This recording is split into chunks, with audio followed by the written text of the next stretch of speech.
Welcome to NCN news. నా పేరు ప్రశాంతి. బులెటిన్లో ముందుగా హెడ్లైన్స్ చూద్దాం.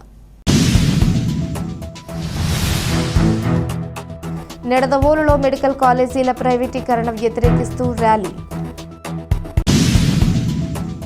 మెడికల్ కాలేజీల ప్రైవేటీకరణ వ్యతిరేకిస్తూ నిడదవోలు నియోజకవర్గ వైఎస్ఆర్సీపీ మాజీ ఎమ్మెల్యే జి శ్రీనివాస్ నాయుడు ఆధ్వర్యంలో నిడదవోలు నియోజకవర్గ వైఎస్ఆర్సీపీ పార్టీ కార్యాలయం నుంచి ఎంఆర్ఓ కార్యాలయం వరకు ర్యాలీ నిర్వహించి తహసీల్దార్కి వినతి పత్రం అందజేశారు. ఈ సందర్భంగా మాజీ ఎమ్మెల్యే జి శ్రీనివాస్ నాయుడు మాట్లాడుతూ నాడు 17 మెడికల్ కాలేజీలు తెచ్చి నిర్మాణాలు మొదలుపెట్టిన దమ్మున్న నాయకుడు వైఎస్ జగన్మోహన్ రెడ్డి అని మాజీ ఎమ్మెల్యే జి శ్రీనివాస్ నాయుడు అన్నారు.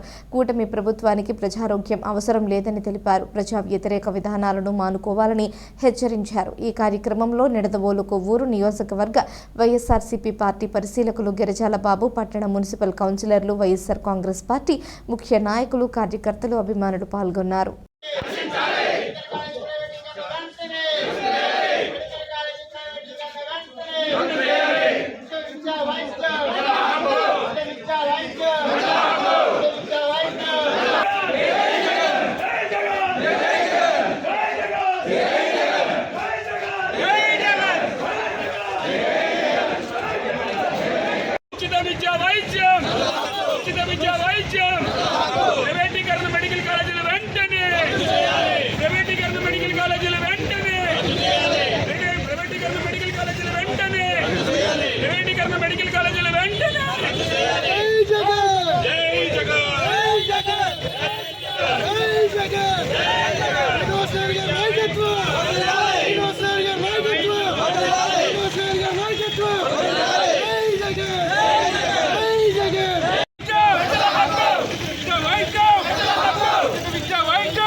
ఫోటో తీసుకొని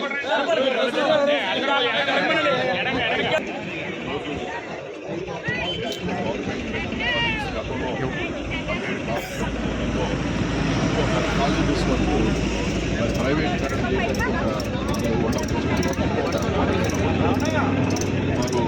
ప్రైవేటీకరణకి మోడ్లో ప్రైవేటీకరణకి జీవో పాస్ చేయడం జరిగింది. దీనివల్ల ముఖ్యంగా పేద ప్రజలు, మధ్యతరగతి కుటుంబాలు వారికి విద్యపరంగా ఉనండి, వైద్యపరంగా ఉనండి, రేపు ఎన్నో ఇబ్బందులు వాళ్ళు ఫేస్ చేయాల్సి ఉంటుంది. వారు ఎన్నో ఇబ్బందులకు గురవుతారు. ఎందుకంటే ఎప్పుడైతే ప్రైవేటీకరణ అవుతుందో ఏదైతే ఫ్రీ సీట్లు ఉన్నాయో ఎంబీబీఎస్ సీట్లు అవి కూడా మరి లక్షల రూపాయల్లో రేపు వాళ్ళు ఎంబీబీఎస్ ఫీజు కట్టాల్సిన అవసరం పడుతుంది. అదేవిధంగా వైద్యం మెడికల్ కాలేజెస్లో ఎప్పుడైతే టీచింగ్ స్టాఫ్ ఉంటారో ఇది ఒక టీచింగ్ మెడికల్ కాలేజ్ లాగా టీచింగ్ హాస్పిటల్ ఉంటుంది. దాని ప్రకారం ఇక్కడున్న డాక్టర్లందరూ కూడా హాస్పిటల్లో పనిచేయడం జరుగుద్ది. హాస్పిటల్లో పనిచేసేవారంతా కూడా ఇక్కడ మెడికల్ కాలేజీలో టీచ్ చేయడం జరుగుద్ది. మరి ఈ విధంగా చక్కటి teaching medical college, medical hospital తయారవుతాయి. మరి ఇవన్నీ కూడా గవర్నమెంట్ వ్యవస్థలోనే ఉండాలి. ఈ ప్రైవేటీకరణకి వ్యతిరేకిస్తూ మేము ఈరోజు ఇక్కడ తహసీల్దార్ గారి ద్వారా ఈ రిప్రజెంటేషను కూటమి ప్రభుత్వానికి చేర్చుతా ఉన్నాం. తప్పకుండా వెంటనే ఈ ప్రైవేటీకరణ ఆపివేసి నిలిపివేసి యథావిధంగా ఆ రోజు ఏదైతే జగన్ గారు పరిపాలనలో వైఎస్ఆర్సీపీ ప్రభుత్వంలో ఏదైతే పరిపాలనలో గవర్నమెంట్ వ్యవస్థలోనే ఈ 17 మెడికల్ కాలేజెస్ జరపాలనుకున్నారో అదేవిధంగా జరిపించాలని మేమంతా కూడా డిమాండ్ చేస్తూ ఉన్నాం. ఆ విధంగా ఈ రిప్రజెంటేషను ఈరోజు తహసీల్దార్ ఆఫీస్ ద్వారా మేము గవర్నమెంట్కి చేర్చుతా ఉన్నాం.